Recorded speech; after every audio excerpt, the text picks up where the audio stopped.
ben, on reprend le podcast, les podcasts normaux, pas de sélection spéciale de patrons. J'ai cru voir que ces petits interludes, on va dire, entre les podcasts habituels vous plaisent bien. Je réfléchis déjà à un autre thème pour plus tard. Comme on est le 20 septembre bientôt, là, on va reprendre le cours normal des vidéos. Et je vais faire une petite présentation pour les nouveaux abonnés parce qu'il y en a eu quelques-uns ces dernières semaines. Et donc, voilà, une toute petite présentation. Donc moi, c'est Sophie. Je suis du côté de Nancy. Je tricote, crochette, brode. J'ai touché à pas mal d'art du fil, on va dire. Testé pas mal de choses. Fait pas mal de frivolités, d'autres petites bricoles que j'ai essayé. La dentelle à l'aiguille m'a plutôt bien résisté. Là, j'avoue que par contre, le peu que j'ai essayé, j'ai pas eu vraiment de beaux résultats. Je n'ai pas persévéré trop non plus, vu que le résultat de ce que je faisais ne me plaisait pas. Bref, j'ai essayé pas mal de choses. Je vous en ai montré pas mal dans les épisodes précédents, là, depuis que je fais les podcasts. Et puis, depuis maintenant quasiment 2 ans, je suis principalement sur tricot, crochet quand ça me toque, et broderie. D'ailleurs, j'ai une petite idée là de broderie de cartes qui me trotte dans la tête, que j'ai vu passer sur Instagram et qui me trotte dans la tête, une petite idée de cartes brodées pour l'automne. Il n'est pas impossible que je mette ça en œuvre dans les semaines à venir. Si ça me reste dans la tête, je laisse toujours cogiter un certain temps pour voir si je vais aller jusqu'au bout ou si c'est juste une petite idée comme ça qui va repartir aussi vite. Voilà, j'ai fait 2 petits patrons, un patron de colle et un patron de chaussettes en jacquard que vous pouvez retrouver sur Ravelry gratuitement et sur Ko-fi. Pareil, gratuitement, et j'ai également mis sur Ko-fi les patrons de frivolité que j'avais réalisés, ainsi qu'un patron de cartes brodées.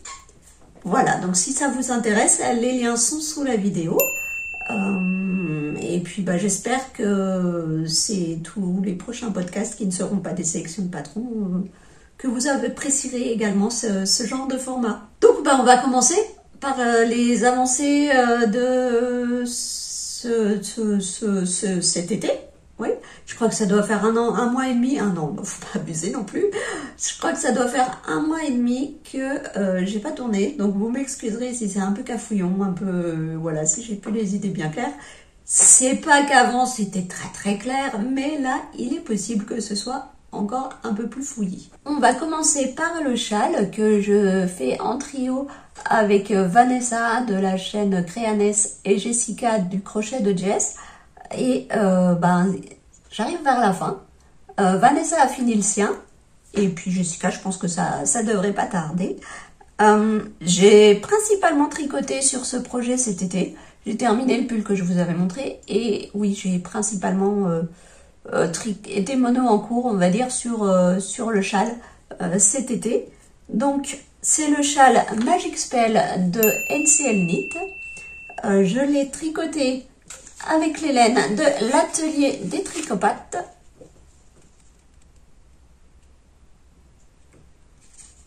Dans sa base mérinyle. Donc moi j'avais choisi les rouges que j'avais pris cet été. Je l'ai monté sur mes aiguilles pas longtemps après avoir acheté les laines.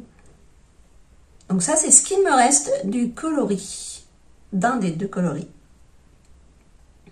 Un rouge clair très changeant et varié. Et donc ça c'est le 2e coloris qui est plutôt un rouge bordeaux. Vous l'avez peut-être un peu trop flashy avec la luminosité. Un rouge bordeaux noir, voilà. Ce châle, c'est un châle demi-lune. Je vais faire attention parce que je n'ai pas mis d'embout d'aiguille. Je vais essayer de ne pas perdre mes mailles. Donc, c'est un châle demi-lune qui se commence par ici.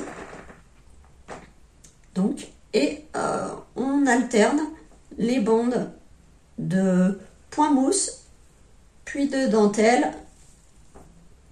Voilà, on continue point mousse dentelle jusqu'en bas. Voilà. Donc là, moi j'ai fini toutes les sections. Je vous les montre comme ça, en étirant un peu. Donc la dentelle, j'ai choisi quand même une laine variée pour faire la dentelle, ce qui fait que ce n'est pas hyper visible, mais moi ça me gêne pas. Je vous avais dit, je porte les... ça me gêne pas. Pour ce modèle-là, ça me gêne pas. Je ferai pas un truc tout en dentelle, avec une laine variée, parce que je trouve que c'est se donner beaucoup de mal pour un résultat qui sera pas réellement lisible. Même si là, bon, il n'est pas bloqué, évidemment. Donc la dentelle se déploiera mieux quand il sera bloqué. Mais malgré tout, la variation de couleur, ça cache un peu le motif, quoi. Donc, que dire du patron? C'est un patron très clair, très agréable, très addictif, j'ai envie de dire, parce que franchement, on passe d'une bande de point mousse à une bande de dentelle, et ça tout du long. Et les bandes sont pas trop longues. Bon, évidemment, quand on commence à arriver vers la fin, c'est un châle demi-lune et il commence à y avoir pas mal de mailles sur les aiguilles. Donc, évidemment, là, ça commence à être un petit peu plus long à faire. Je suis, moi, sur la fin. Mais il y a un I-cord sur la fin. À la fin, pour terminer toutes les mailles. Donc je pense qu'il y a à peu près, c'est écrit sur le patron d'ailleurs, je n'ai pas le chiffre par cœur, mais on n'est pas loin des 400 mailles à devoir passer en I-cord en fait. Et là, c'est la première fois que je fais un châle qui se termine en I-cord, et j'avoue que ça me motive pas pour en refaire tout de suite, parce que voilà ce que j'ai. J'ai fait que ça, ou je peux dire, j'ai déjà fait ça, mais je pense que ça représente entre un quart et un tiers de ce qui me reste à faire. Donc je peux répéter encore ça 3-4 fois. Et j'ai fait 3 sessions dessus. J'ai passé à peu près, je pense que, comme c'est des petites sessions, hein, je fais pas des grandes sessions, je pense que j'ai dû passer peut-être 1h15 déjà pour faire ça. Autant vous dire que je ne suis pas... Voilà, je vais pas m'acharner dessus. Autant je le prenais tous les jours avec plaisir, pas mal de fois par jour même avec plaisir, pour l'avancer, bien l'avancer. Et autant là, je me dis que je vais y aller mollo, tranquillement, faire un petit peu d'accord tous les jours, mais je vais pas passer mon temps que sur l'accord. Ma main droite apprécie pas des masses en plus, donc voilà. Et puis il sera fini quand il sera fini. Alors peut-être pour la prochaine vidéo quand même, on va pas abuser, mais ça sera pas terminé dans 3 jours. Voilà, soyons clairs, dans 3 jours, je serai encore sur la corde. Je vous ai pas montré la dernière dentelle qui est différente. Détailler la dernière dentelle qui est différente des autres. Alors moi, pour les dentelles, j'avais mis des marqueurs à chaque répétition. Ça m'a sauvé la mise plus d'une fois sur ces dentelles-là. Ça m'a sauvé la mise plus d'une fois. Je voyais que, non, il y a peut-être que 11 mailles de dentelle, mais là, je tombe pas sur le bon compte. Donc, voyons voir où je me suis plantée. Et puis, je redéfaisais tout de suite les 11 mailles. Et puis, voilà, je corrigeais immédiatement. J'ai mis des marqueurs. C'était de nouveau 11 mailles sur la dernière dentelle. Sauf que là, en fait, ils m'ont servi à rien du tout, presque. Parce que je m'explique. Là, on a, vous voyez, pas mal de trous d'affilée. Pas mal de jetés. Voilà, un jeté, une maille en croix, un jeté, une maille en droit, tout ça. Et puis, quand je faisais la dentelle, le premier rang de dentelle, je dis, bon, trop facile cette dentelle. Franchement, trop facile, il n'y a pas besoin d'être concentré, quoi. Et quelle ne fut pas ma surprise Parce que en fait, on fait juste un rang endroit, la dentelle sur un rang endroit, et on ne refait pas de dentelle avant 7 ou 8 rangs après. Et, et quand je suis revenue au rang d'après en dentelle, bah là, ça collait plus. Ça m'est arrivé une fois d'avoir que 10 mailles au lieu des 11 mailles entre les marqueurs. Bon, j'imagine que j'ai fait tomber un jeté sur un rang en vert et que, voilà, je l'ai pas vu et voilà, c'est pas grave. Donc j'ai rajouté une maille. Et surtout, il y a eu énormément d'endroits où j'avais 12 mailles au lieu d'avoir 11 mailles sur entre deux marqueurs. Et là, je dis, mais qu'est-ce que j'ai foutu? Comment j'ai pu faire ça? Et bien tout simplement parce que là, quand je vous ai montré la répétition des jetés, on fait donc jeter maille endroit, jeter maille endroit, jeter maille endroit. Et ben comme il restait quelques mailles à tricoter avant le marqueur, moi je refaisais la petite action qu'on a à faire sur la maille et je refaisais un jeté. Pourquoi pas? Pourquoi pas? On était bien lancés, autant faire des jetés toutes les mailles, toutes les actions jusqu'au marqueur, quoi. Et pourquoi pas? Eh ben non, c'était pas ça. Donc je pense que c'est ce que j'ai fait. Alors, sur le deuxième rang de dentelle, du coup, j'ai quand même été un petit peu plus attentive. Parce que c'était quand même un peu rasoir à essayer. Il était hors de question que je redéfasse 8 rangs pour ça. Hein. Enfin, non, voilà. Hein, comme je vous dis, déjà, elle n'est pas hyper lisible. Elle n'est pas... Même si celle-là, ça va un peu mieux. Mais non, juste parce que j'allais avoir 5 trous au lieu de 4, non, ça ne méritait pas. Surtout ce châle, en tout cas de mon point de vue, ça ne méritait pas de défaire 8 rangs de plus de 350 mailles. Donc, j'ai été plus attentive quand même au moment du deuxième rang de trou-trou. Et surtout, au rang d'après, en rang en vert, j'ai compté les mailles entre les marqueurs. Parce que je me suis dit, là, ça... Si je me suis trompée, je peux vite corriger. Eh ben, j'avais encore réussi à me tromper 1 ou 2 fois. à rajouter. C'est là que j'ai compris, en fait, mon erreur du début. Je rajoutais des jetés là où il n'y avait pas besoin. Donc voilà, faut quand même quand la dentelle paraît facile, et peut-être même encore plus quand la dentelle paraît hyper facile, il faut quand même un petit peu d'attention, sinon le cerveau il passe en mode automatique, et puis c'est là qu'il se passe les bêtises, quoi. Après, comme vous voyez, c'est pas les seules bêtises que j'ai faites, hein, voilà. Même si le patron est simple, et il n'a rien de compliqué, il est très simple. Mais c'est pas ça qui me gêne, hein, pour faire n'importe quoi. On augmente légèrement sur les côtés. Et heureusement, dans le patron, elle donne le nombre de mailles qu'on doit avoir. Bon, je vais pas compter les mailles tout le temps, hein, non, mais... Enfin, il est bien expliqué. Et vous voyez, par exemple, au milieu du point mousse, on a aussi une rangée de trous-trous. Je sais pas si je vous la montre. Non, je ne vous la montre absolument pas. Mais on a bien une rangée de trous-trous au milieu du point mousse. Je sais pas si ce sera visible.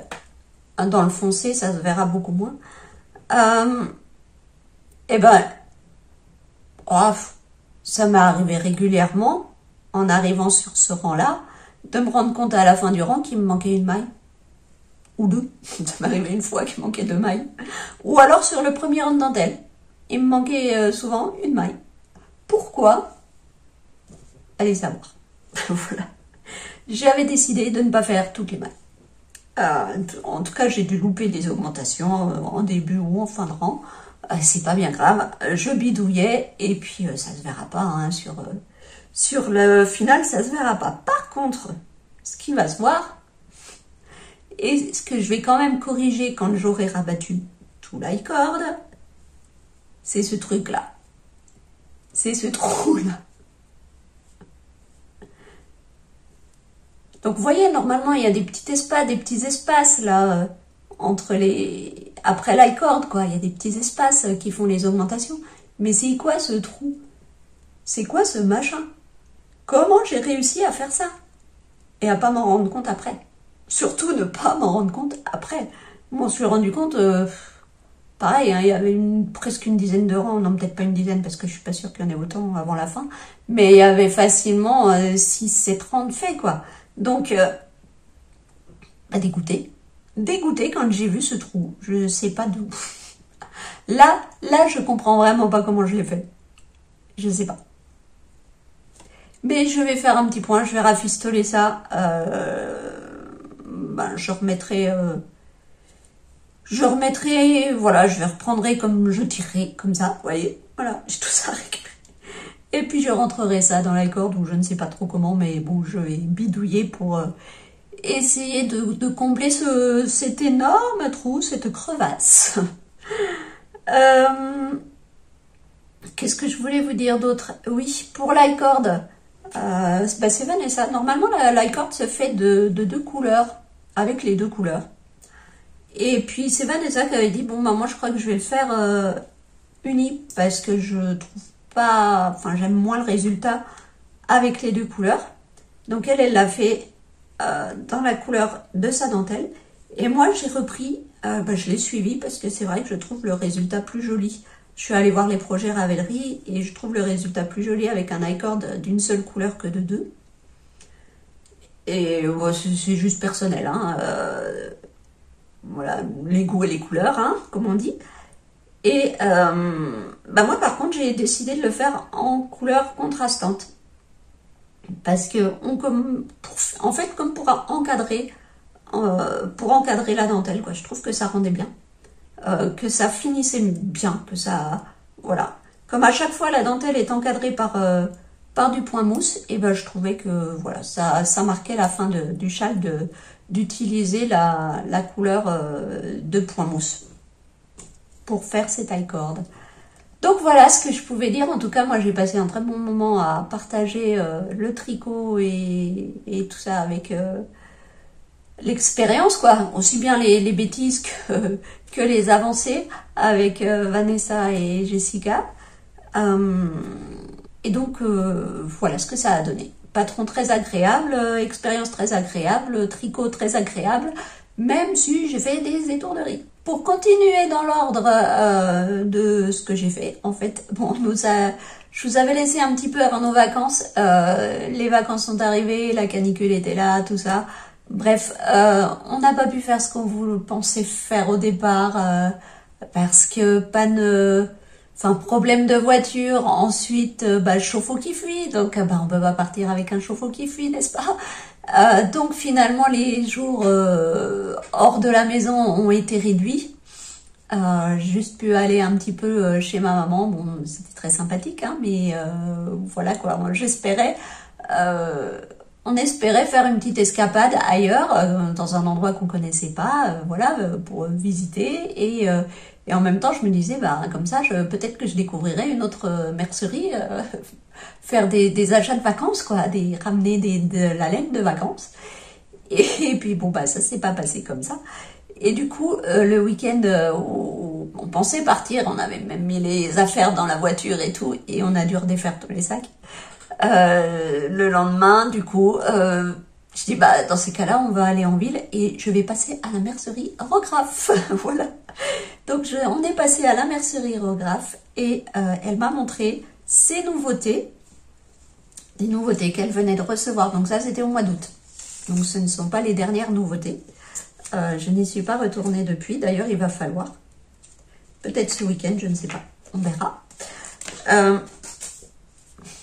Je reviens, c'est par terre. Donc me revoilà. Va y avoir pas mal de montage encore avec toutes ces coupures. Donc je disais, oui, à la mercerie Rographe, elle m'a montré, c'est une nouveauté qu'elle a reçue au mois d'août. C'est la Sock Merino multicolore de Rico Design. C'est un fil superwash 100 grammes pour 380 mètres, donc un tout petit peu moins de métrage que habituellement. 75% de laine vierge et 25% de polyamide, mais qui est, je trouve, très douce malgré tout. Donc je vous montre l'étiquette.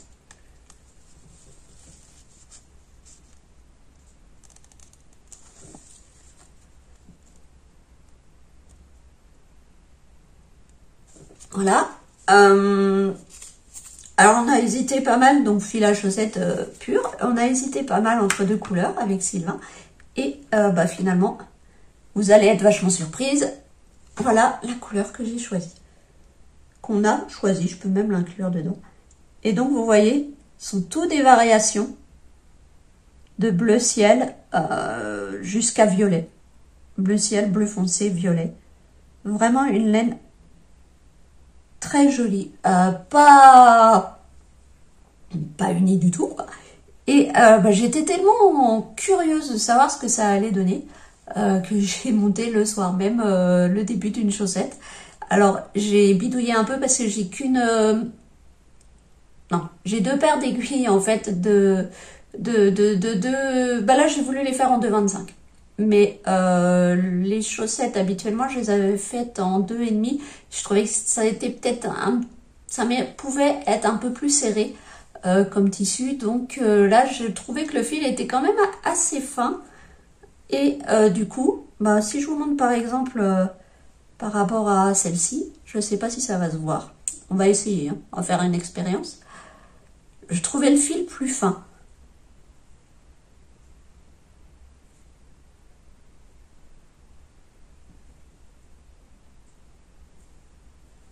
Je ne sais pas si vous l'avez vu, mais moi sous les yeux, là, je me dis oui, il est plus fin. Donc c'est pour ça que je suis partie directement sur du 2,25. Et bah, j'avais qu'une paire d'aiguilles en 2,25. Et c'était c'était sur mon kit à chaussettes là, de chez Xiaogu.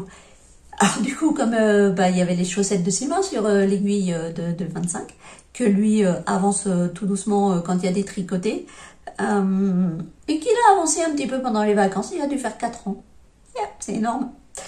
Et donc, bah, j'avais acheté avant une paire d'aiguilles, moi, en mini, chez Xiaogu aussi, en 2,5.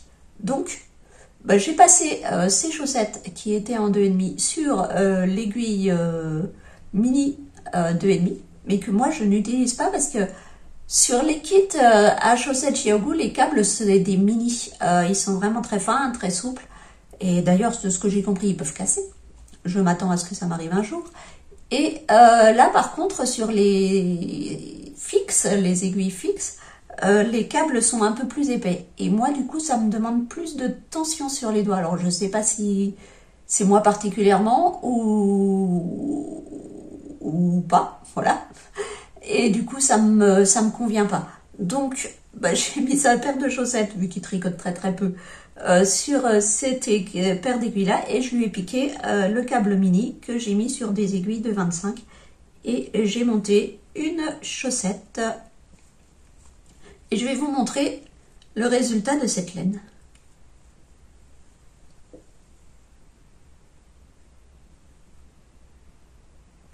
Je sais pas si vous avez le contraste ou pas.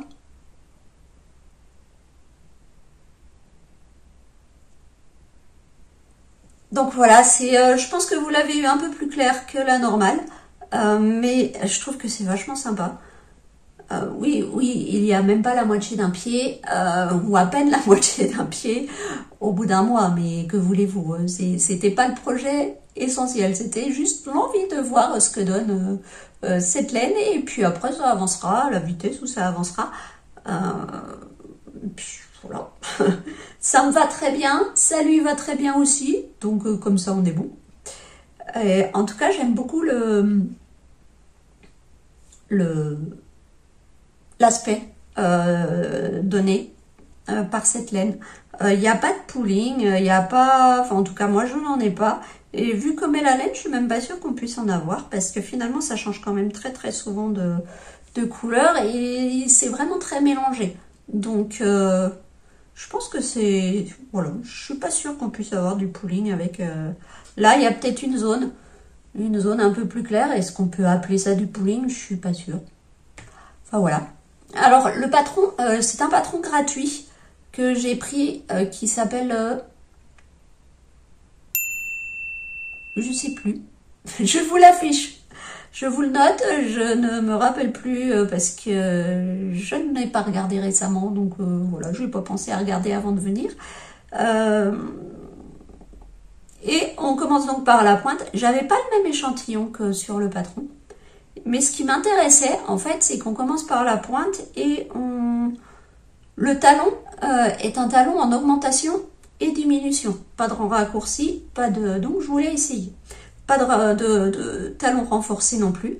Donc, ça m'intéressait d'essayer un nouveau talon. Sur un patron gratuit en plus, comme ça, on prend pas de risque. Et, voilà. Donc, j'ai fait ma petite tambouille pour la pointe. J'ai pas suivi ce qu'elle mettait comme ma nombre de mailles à monter, tout ça. J'ai fait ma petite tambouille. Je suis allée jusqu'à 68 mailles. J'avais fait les autres chaussettes en 64 mailles qui lui allaient. Mais comme là, la laine était plus fine et qu'en plus, j'avais descendu d'une taille d'aiguille, je pensais avoir besoin de 68 mailles. Et en fait, même pas. Même pas, parce que il m'a dit, je lui ai fait essayer, j'en étais peut-être à peu près là. Ouais, j'en étais là. Quand je lui ai fait essayer, et il m'a dit que c'était un petit peu large, qu'il faudrait que j'enlève quand même des mailles. Alors, ça m'ennuyait de tout redéfaire jusqu'à la pointe, j'avoue.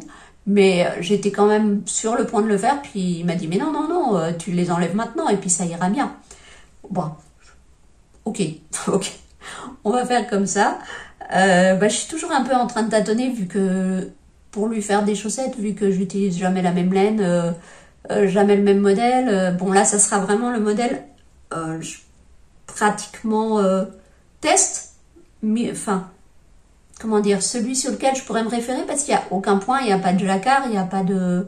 il n'y aura pas de point de côte ou autre. D'ailleurs, si sur le modèle normal, il y a des côtes, un jeu de côtes sur le pied, mais j'avais pas envie de les faire.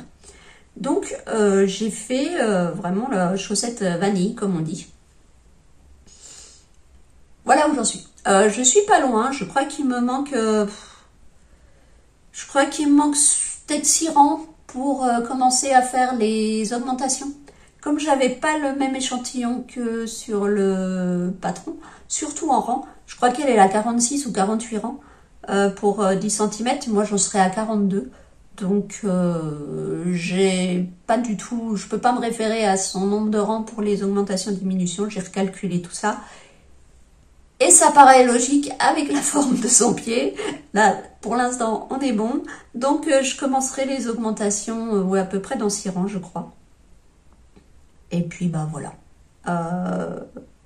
Ça se continuera tout doucement. J'aime bien, de temps en temps, la prendre, cette petite chaussette. Alors, pas tous les jours, non, loin de là. Mais, voilà, un petit projet tranquille, qui mange pas de pain, on va dire. Donc ça, c'était à côté du châle de temps en temps. Et puis, arrivé vers la fin du châle, j'ai commencé à chercher un autre projet quand même. En fait, je pensais, j'avais mon planning tricot était fait, il était calé depuis, on va dire, le mois de juin. J'avais dit, je finis mon pull, je finis le châle. Enfin non, parce que le châle n'était pas prévu au départ. Donc je finis mon pull.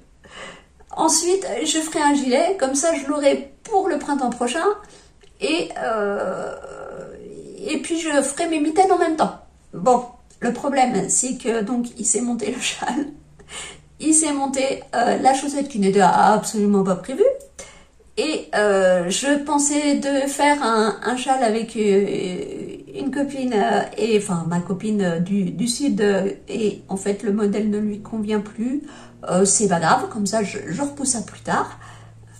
Et puis avec Vanessa, on va monter bientôt, quand elle sera moins overbookée, on montera un châle avec les écheveaux achetés à la mercerie cet été. Donc, mon planning, il a fait un petit peu crack-boom. Je sais pas, surtout que j'ai fait pire. J'ai fait pire que ça. C'est-à-dire que j'avais envie d'un pull. Là, cette semaine, il n'a pas fait beau, il a pas fait beau, vraiment pas beau. Et du coup, j'ai fait envie de me mettre dans un pull doudou, dans un truc doudou. Et j'avais vu ce printemps ou cet été, je ne sais plus, quand j'étais allée chercher du tissu pour refaire la housse de coussin que j'ai sous les fesses et qui n'est toujours pas refaite. Voilà, non mais ça c'est moi et la couture, voilà, s'il y a un art du fil que je ne touche pas trop, c'est la couture. Et j'avais vu, j'étais allée au tissu des Ursules et j'avais vu là-bas qu'ils avaient de la catcha. Et notamment la catcha concept, je crois que c'est Merino Silver. Ouais, Merino Silver, que j'ai pu du coup, que j'avais déjà repéré sur internet, mais je savais pas, voilà, alpaga, je me suis dit est-ce que c'est doux, est-ce que c'est pas doux, je sais pas. Et du coup, bah, j'ai pu tester, toucher la laine en magasin, et oui, je l'ai trouvée quand même bien douce. Et donc, bah, j'ai pas... Bon, je l'ai pas acheté à ce moment-là, hein, parce que c'était pas la peine, on était au mois de juin ou quelque chose comme ça, pas là quand j'achète de la grosse laine en alpaga. Mais là, j'avais envie d'un peu de dodo, tout ça. Donc, je dis à Sylvain, mon planning, il était très bien parce que j'allais bien tomber au mois de avoir un gilet au printemps, un gilet en fil fin au printemps et tout ça. Mais en fait, c'était pas ce que j'avais envie de tricoter. Et du coup, on est retourné au tissu des Ursules et j'ai acheté, enfin en tout cas, j'ai commandé parce que dans ces magasins, ils avaient pas mal de coloris, mais il n'y avait pas beaucoup de pelotes par couleur. Donc, pour faire un pull, il en faut quand même un peu plus. Donc, j'ai commandé, j'ai passé commande. Donc, d'ici la semaine prochaine, normalement, la commande devrait arriver. Je vais commencer l'échantillon. Et là, par contre, je vais monter le pull parce que si je veux le mettre cet hiver, il faut quand même que je me dépêche. Donc, du coup, pour le reste... on verra. On verra ce qui avancera, ce qui n'avancera pas. Mais en attendant, le projet du gilet est toujours dans les valises. Si j'ose dire ça comme ça. Il est toujours d'actualité. C'était un gilet pour lequel j'avais acheté l'année dernière chez l'atelier teinture. Arrête la surbrillance, s'il te plaît. Non, il veut pas. Je ne sais pas si vous l'avez vu. Là, vous voyez. L'atelier teinture. J'avais acheté sa base caresse fingering 70% bébé alpaga, 20% soie, 10% cachemire, 100 grammes, 400 mètres. Autant vous dire que ceci n'est pas doux du tout. Vous voyez la tête de l'écheveau. Si je le prends par là, voilà. Hein. Il tient pas. Hein. Voilà. Là, on est sur de la souplesse, de la douceur. De la souplesse. J'avais pris dans ce coloris, je ne sais pas si vous avez la bonne teinte, coloris menthe glaciale. J'espère que vous l'avez bien. C'est un couleur menthe glaciale, un vert bleuté assez clair, assez pastel quand même, mais qui a du caractère. On va dire ça comme ça. Donc, je lui avais pris des écheveaux de cette laine-là. Donc, ce week-end, on a bobiné un premier écheveau. Alors, j'ai fait 2 écheveaux en même temps parce que je pense que pour éviter tout souci, je vais alterner les écheveaux. Donc, un premier écheveau qui est pas mal, enfin, un premier cake qui est pas mal hein, quand même, le bobinage, pas mal. Et un deuxième cake. Et là, comment dire, c'est la cata. Ce cake ne ressemble à rien du tout. Pourquoi là, je sais pourquoi. J'ai pas de bobinoir. Si, j'ai un bobinoir, mais je n'ai pas de dévidoir, de parapluie, enfin le truc sur lequel on pose les chevaux pour justement faire le cake. C'est donc dans ce cas-là Sylvain qui gentiment me prête ses mains, ses bras pour tenir les chevaux le temps que moi je bobine. Et puis d'habitude j'y vais tranquillement, voilà, et parce que ça accroche des fois au passage du poignet, là ça peut accrocher. Donc j'y vais tout doucement. Et le premier écheveau, voilà, tranquille. Le lendemain on fait le deuxième parce que faut reposer un peu les bras. Et en faisant le deuxième, mais ça glissait comme rien, comme ça allait tellement bien, aucune accroche nulle part, à rien. J'avais jamais vu enfin j'ai pas bobiné énormément des chevaux, mais un truc qui coulait aussi vite, aussi bien, enfin, ouais, ça glissait, quoi, comme si... Ben, je me suis dit, bah, je vais aller plus vite. Je vais bobiner plus vite. Ça sert à rien d'y aller tout tranquillement. Je vais aller vite. Et je bobine, et j'accélère. Et là, je vois les chevaux. Là, les chevaux qui décollent et qui s'envolent. Le début de cake qui s'est envolé du bobinoir. Donc, bah, après, hein, il a fallu le remettre. Donc voilà ce qui avait été bobiné. Hein, vous le voyez bien, la différence. Là, c'est ce qui avait été bobiné. Il a fallu le remettre sur le bobinoir. Et là, c'est plus galère. Donc, je sais pas ce que ça va donner en arrivant à la fin. Il y aura peut-être des petits nœuds, bon, tant pis. Donc voilà, note à moi-même, même si ça va super bien, si tout se passe nickel, ne pas aller trop vite, au risque d'avoir un cake qui s'envole. Voilà. Donc bah, les 2 échevaux sont bobinés. Je fais mon échantillon. Alors je vous ai pas dit. Je vais encore faire un petit peu de blabla. Parce que j'ai l'impression que je blablate beaucoup et je vous montre pas grand chose. Ce qui est un peu le cas, il faut bien le dire. Mais pour ce gilet, je voulais faire au début le Evelyn. Je le lis en français, hein, je vous donne le nom en français. Mon but était de faire le Evelyn. Je trouvais vraiment beau avec ces panneaux de dentelle là devant, calés en s'évasant et tout. Et puis après, j'ai réfléchi avec la cata de mon Whitmore qui ne me va pas du tout au niveau de la carrure. Là, j'ai vu que le Evelyn, c'est pareil. Il était vraiment serré au... Enfin, les épaules, fallait pas que ce soit des épaules tombantes du tout, quoi. Fallait vraiment que ce soit la carrure donnée. Et je suis pas sûre que, bah, déjà, que ce soit ce qui est le plus pratique pour moi à enfiler. Et... ouais, non, j'avais peur que ce soit de nouveau un gros fail, quoi, un gros raté. Donc, même si le modèle me plaît vachement, j'ai mis de côté. Mes critères étaient donc gilet en fingering, à peu près. Je voulais un col V. J'aurais aimé un col V. Bon, sur le Evelyn, il n'y avait pas de col V, mais c'est pas grave, j'étais prête à faire... Si, d'ailleurs, je crois qu'il est un petit peu V. Je sais plus. Enfin bref, je vous ai mis l'image quand même pour que vous voyez de quoi je parle. Donc, un col V, de la dentelle devant, mais pas sur les manches. Si on a dans le dos, c'est pas grave, mais pas, je voulais pas de dentelle sur les manches. Et bah, pour une fois, quand j'ai commandé la laine, quand j'ai acheté la laine, j'ai acheté les boutons qui vont avec.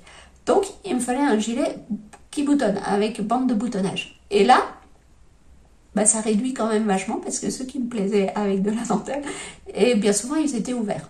C'est pas grave. J'ai trouvé quand même le modèle, je crois que c'est Harmon de Le Style Knitting, qui me plaît beaucoup. Et je pense que je vais partir sur celui-ci. Sauf que, évidemment, ce n'est pas un fingering, c'est un sport.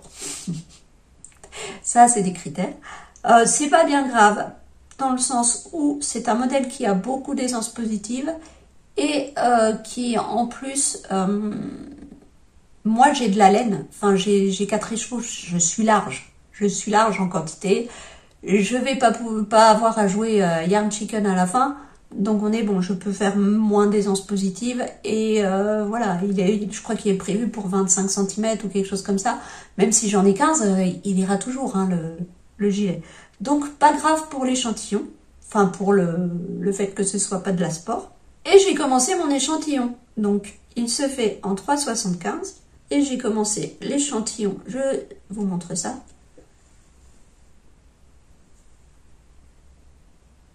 En 3,75. Et là, je sais pas.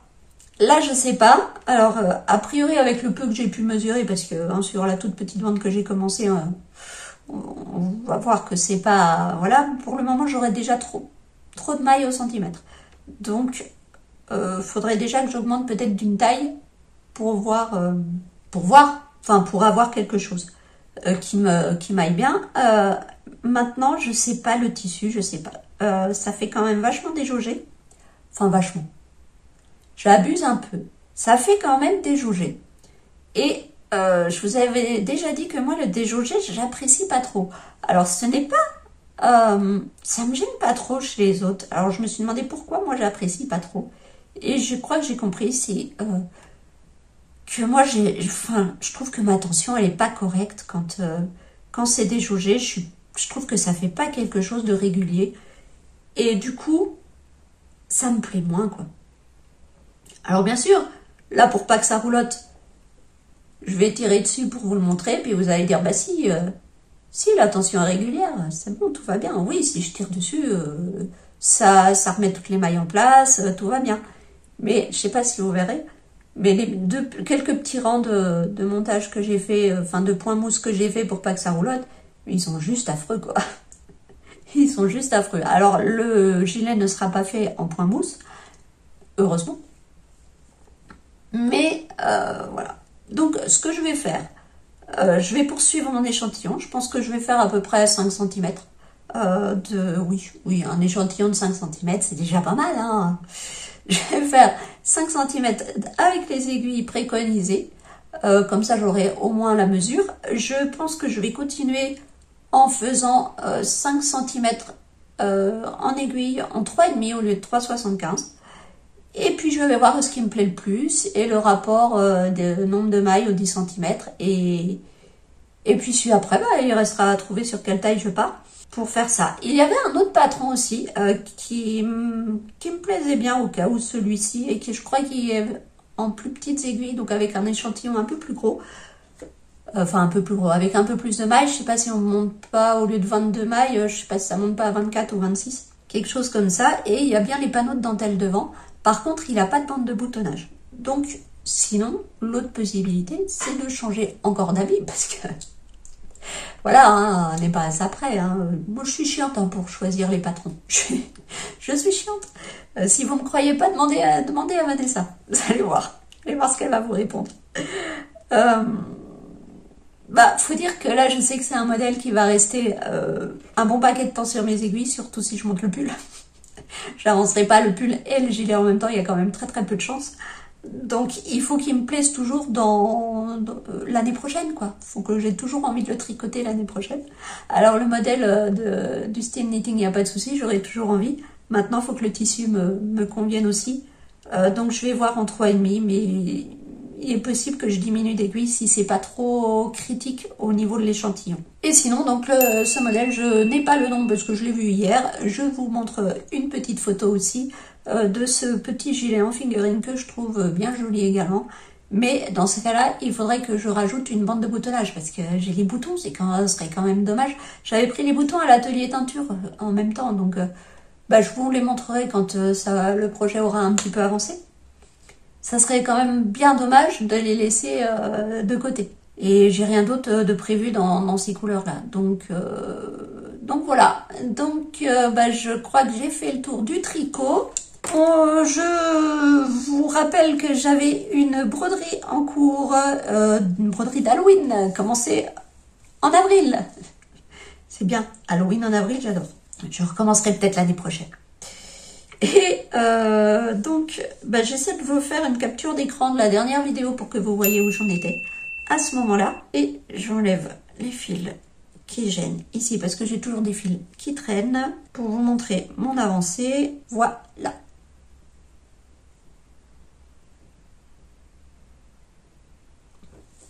Donc, voilà l'avancée du moment de cet été. J'avais à peine commencé la citrouille, donc là, j'ai bien avancé. La citrouille, qu'est-ce que j'ai fait d'autre? Bah, c'est tout. Je pense que c'est tout. Sauf que, je me suis rendu compte, la dernière fois, j'ai fait jusqu'à cette petite zone-là. Et là, il y a un décalage. J'ai fait un décalage et qui se verrait trop. Il va falloir, je crois que j'ai 5-6 croix ou 7 croix à défaire. Sauf que j'avais rentré le fil, hein. Vu que j'étais en fin d'aiguiller, j'avais rentré le fil. Donc je sais pas trop comment je vais faire, ça va être galère. Mais bon, va bien falloir parce que je suis descendue un poil trop bas avec l'orange.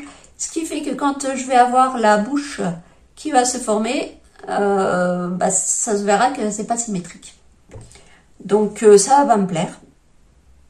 Ça va me plaire, là, c'est sûr.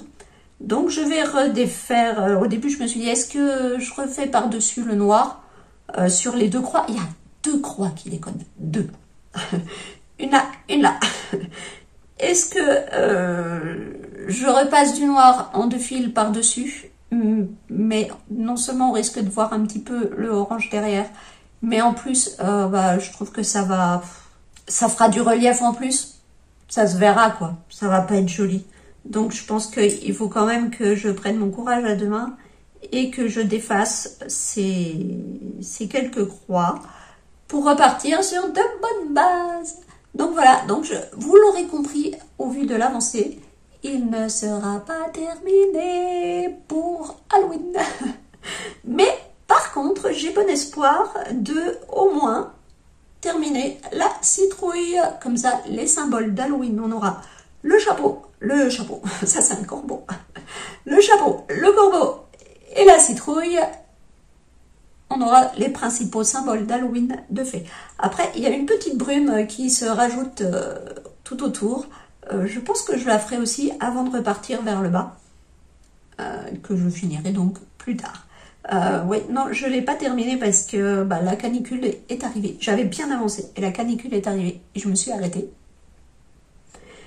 Parce que les mains qui deviennent moites au bout de rien de temps, non, c'est pas possible en broderie. Surtout que là, c'est une toile que j'ai teinte moi-même avec de la peinture qui ne résiste peut-être pas à l'eau. Je n'ai pas essayé. Donc, comme je ne suis déjà pas très sûre de pouvoir laver le tissu avant de l'encadrer, ou juste, si je ne peux pas l'encadrer, il sera affiché comme ça. Non, je pourrais pas l'afficher comme ça, mais dans un cercle un peu plus grand, parce que là, sinon, je verrai pas le bas du dessin. Bref, ou pas, à voir. Mais tout ça pour dire, comme je ne peux pas la laver, je fais extrêmement attention à ne pas la salir. Donc pendant la méga canicule, et puis de toute façon on était dans le noir, donc dans le noir, voilà, j'ai pas pu broder. Et puis je vous dis, je voulais pas, voilà, j'ai fait attention à ne pas la salir. Et puis après on est quand même parti quelques jours et je l'ai pas emmenée. Et quand je laisse quelque chose de côté, j'ai vachement mal, même si je suis à fond dedans avant de partir, j'ai toujours du mal à m'y remettre après. Je sais pas pourquoi. Mais ce que je laisse en plan à la maison, j'ai toujours du mal à me remettre dessus derrière. Donc, en plan. J'ai eu du mal à m'y remettre, j'ai recommencé là un petit peu, tout doucement, et je pense que ça va revenir là, quand la saison va avancer, tout ça, voilà, je pense que ça va revenir. Et bien voilà, je crois que j'ai fait le tour de ce que je voulais vous dire.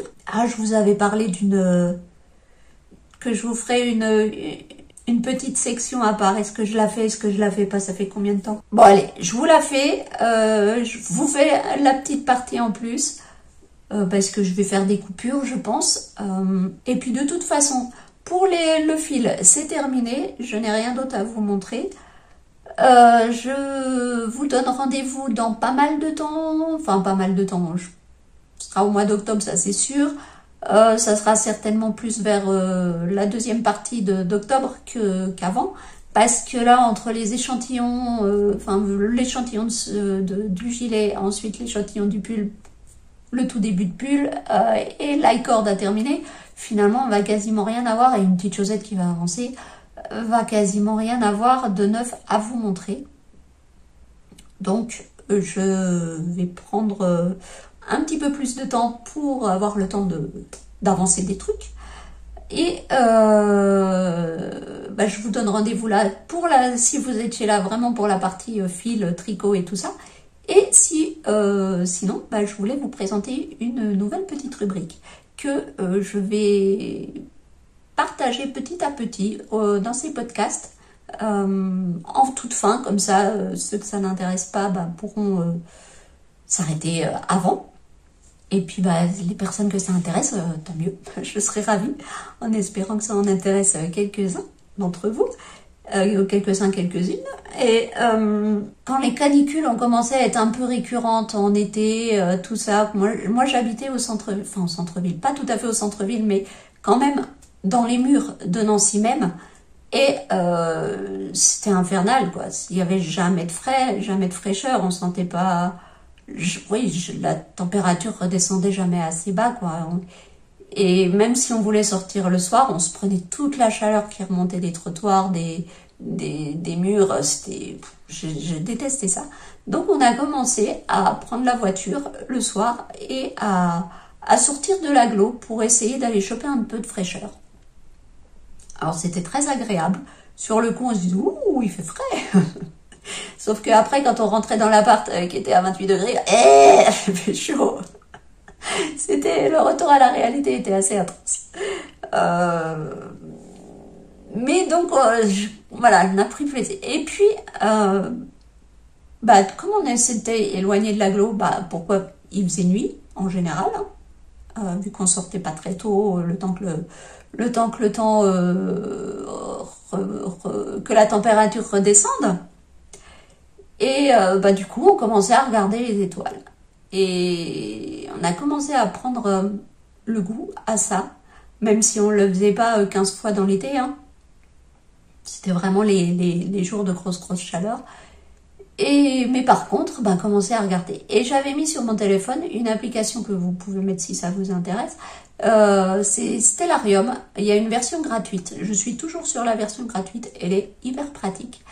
C'est-à-dire que vous lui dites où vous êtes. Et à partir de là, il vous montre la carte du ciel avec le nom des étoiles, enfin certains noms des étoiles si vous voulez, et surtout avec les constellations. Donc si ça vous intéresse, vous pouvez, en regardant le ciel, regarder, essayer de reconnaître, de repérer les constellations. Donc, un peu comme tout le monde, moi je connaissais la grande ours, la petite ours, et je crois que ça s'arrêtait là. Et donc, on a commencé à regarder les étoiles. En plus, comme l'été, il y a les étoiles filantes, il y en a pas mal, notamment début août, il y a beaucoup d'étoiles filantes dans le ciel, donc voilà, c'était notre petite soirée pour s'aérer et puis on y a pris goût et moi j'ai eu envie après d'avoir un télescope.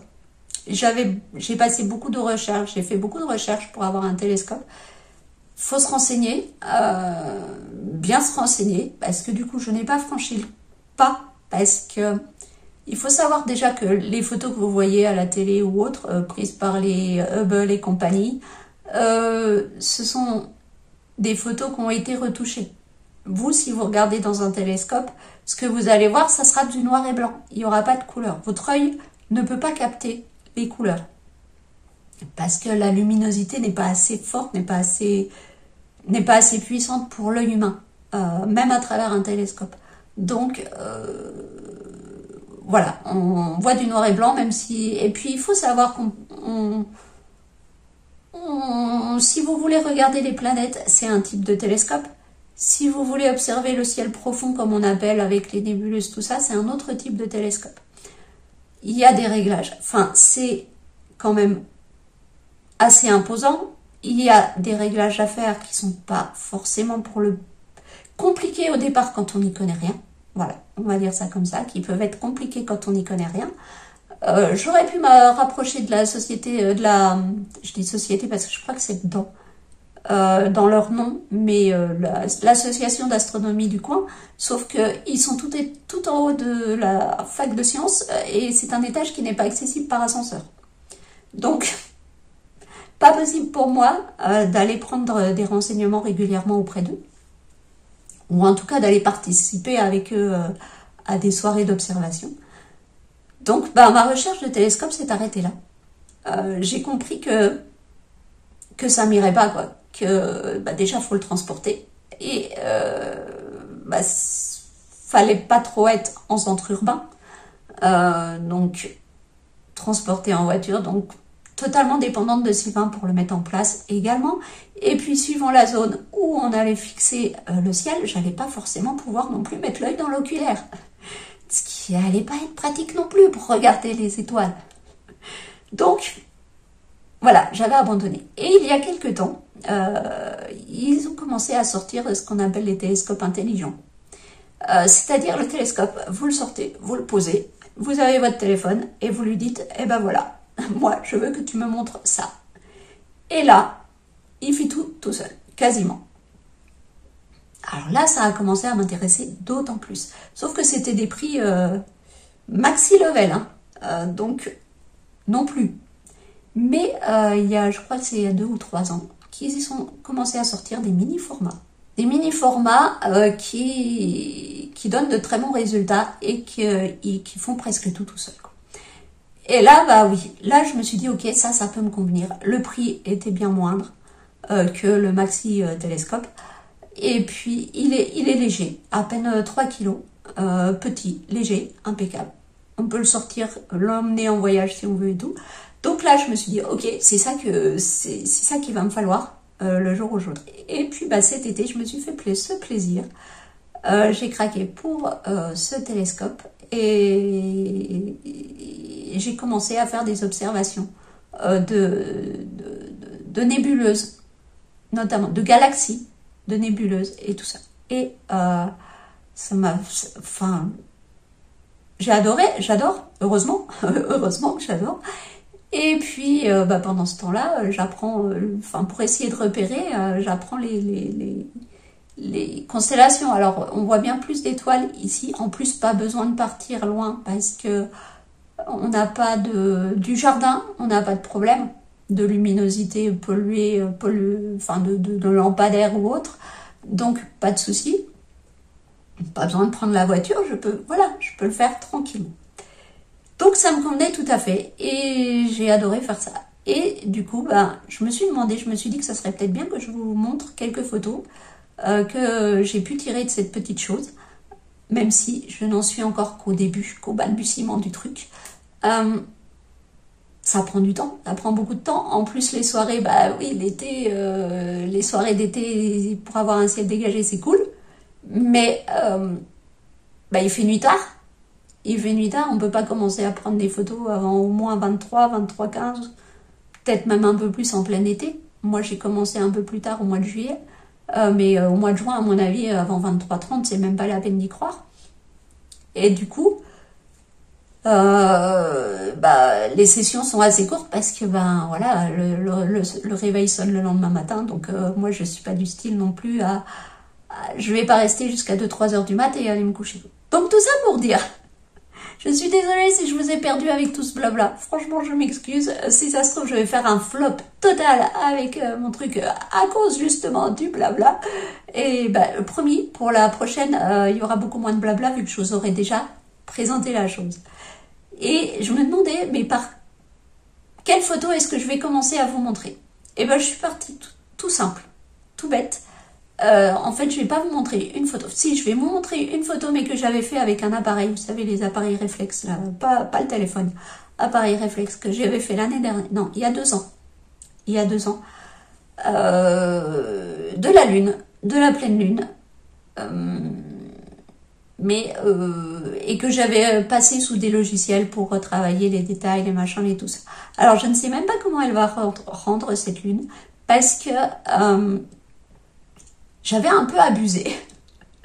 J'avais un peu abusé sur le traitement de la netteté. Et sur certains écrans, elle passe très bien. Et sur d'autres, elle est complètement rayée. Pourquoi? Je n'en sais rien. Donc, je ne sais pas ce que YouTube va en faire. Est-ce qu'elle sera bien? Est-ce qu'elle sera pas bien? Faudrait que je la retravaille, en fait, que je reprenne tout depuis le début et que je retravaille. Mais tout ça parce que au moment de partir, en fait, et au moment où on avait tout remballé, je dis pas merde, j'ai pas pensé à faire tel réglage. Erreur de début dans total, sauf qu'il était déjà tard, on remballait, et je dis, bah, tant pis, je ferai avec ce que j'ai, et puis on verra une prochaine fois. Et avec l'appareil photo, bah, finalement, il n'y a jamais eu de prochaine fois. Et là, au mois de septembre, enfin, je crois que c'est au mois de juillet, au mois d'août, j'ai pris la pleine lune. Ouais, j'ai fait une photo de la pleine lune avec ce petit télescope. Que c'est le Seestar, hein, je vous le cache pas, je vous le mets en barre si des fois ça vous intéresse de vous renseigner. Donc j'ai pris une photo de la pleine lune, oui parce que je crois qu'au mois de juillet j'ai essayé et impossible de trouver la lune. Il est capable de trouver des petites étoiles, mais la lune, impossible de la cibler. Tout comme j'ai essayé de faire le soleil et pour le moment c'est négatif, je n'ai pas de soleil. Donc au mois d'août j'ai réessayé la pleine lune. Je l'ai eu en faisant un peu la filou, lui dire tiens tu vas me chercher telle étoile, il l'a trouvé, bah, maintenant va me chercher la lune, voilà, c'est comme ça qu'il fallait que je fasse. Sauf que pour le soleil c'est plus compliqué parce qu'il n'y a pas d'étoiles en même temps, donc faudrait que je trouve des lunettes faites pour regarder le soleil sans se cramer la rétine, parce que pour voir, essayer de le cibler un peu en visuel quoi. Mais bon, ça on verra plus tard, c'est pas bien grave. Je voulais vraiment voilà, avoir la pleine lune, voir ce que ça pouvait donner. Je ne sais pas si les réglages ont été les plus optimums, je ne sais pas. Mais voilà la photo que j'en ai tirée. Pas retouchée. Non, pas de retouche. Pour l'instant, je ne fais pas de retouche. Je n'ai pas de logiciel là sur l'ordinateur. Je ne fais pas de retouche, je sors tel quel le truc. Et au mois de septembre, j'ai filmé, il y avait l'éclipse de lune. Au mois de septembre, début septembre, je crois que c'était le 7 septembre. On avait beau temps. Sauf que la lune se lève à l'est, se levait, en tout cas à l'est ce jour-là. Je ne sais pas si c'est constamment en tout cas. Oui, je suis une néophyte. Oui, je suis une néophyte totale qui vous donne des cours. Voilà. Non, mais voilà, je sais que ce soir-là, elle devait se lever à l'est, sauf qu'il ne faisait pas encore complètement nuit. On a des maisons assez proches de ce côté-là, donc il fallait qu'on attende qu'elle ait une certaine hauteur dans le ciel pour pouvoir la voir. Et comme une andouille, quand je suis descendue, en fait l'éclipse était déjà terminée. En tout cas, l'éclipse totale était terminée. Il y avait juste un tout petit croissant. Et là, le temps de se prendre le télescope, de l'installer, de faire les recherches, les trucs, hop, dès que je lui ai dit « Oh super, il a trouvé la lune directe, vite, je vais faire une vidéo en fait. » Je voulais faire une vidéo pour qu'on voit la progression de la Terre qui se décale, quoi, de la lumière qui revient sur la lune. Et je peux faire que des vidéos de 10 minutes. Donc j'ai filmé 10 minutes. Puis je me disais, c'est bizarre, hein, je la trouve floue quand même, la lune. Je la trouve floue quand même sur l'écran, c'est bizarre. Et puis j'ai filmé ces 10 minutes et après, quand je lui ai demandé je sais plus quoi, il a essayé de refaire le point. Enfin, il a refait le point. Et là, je me suis dit, mais oui, mais elle était totalement floue en fait. Donc je vais refaire une vidéo du reste, maintenant qu'elle est nette. Sauf que je sais pas sur quelle touche j'ai appuyé, il s'est déréglé. Et après, de là où on était, du jardin en tout cas, la lune passait derrière des arbres. Et là, impossible de refaire le point sur la lune, il faisait le point sur les arbres. Donc je n'ai pas pu refaire d'autres vidéos de cette lune, de cette éclipse de lune. Et quand on se foire bêtement comme ça, parce qu'on ne pense pas à tout, parce que comme je vous l'ai dit, moi je n'ai pas de connaissances... Voilà, je suis naze, je suis naze dans ce domaine. Et voilà, quand c'est une éclipse, on peut pas dire, ah bah attends, on recommence. Bah non, parce que c'est trop tard, l'éclipse n'est plus là. Hein. C'est fini, va falloir revenir plus tard. Donc voilà, pour l'instant, ça sera juste une petite lune.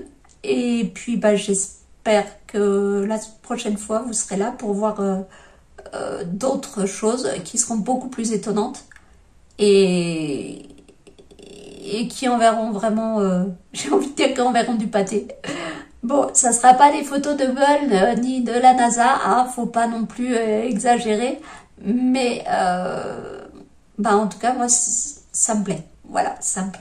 Donc, là, je vais profiter aussi, je pense ce soir et demain, on devrait avoir un temps dégagé. Je vais le ressortir, essayer de voir ce que je peux visualiser et puis prendre plaisir à le faire.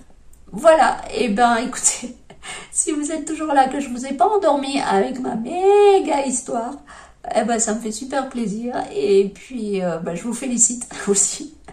Et puis j'espère que vous serez là pour la suite, pour la prochaine fois, pour d'autres images qui, vous verrez, seront beaucoup mieux. Je vous l'assure, beaucoup mieux.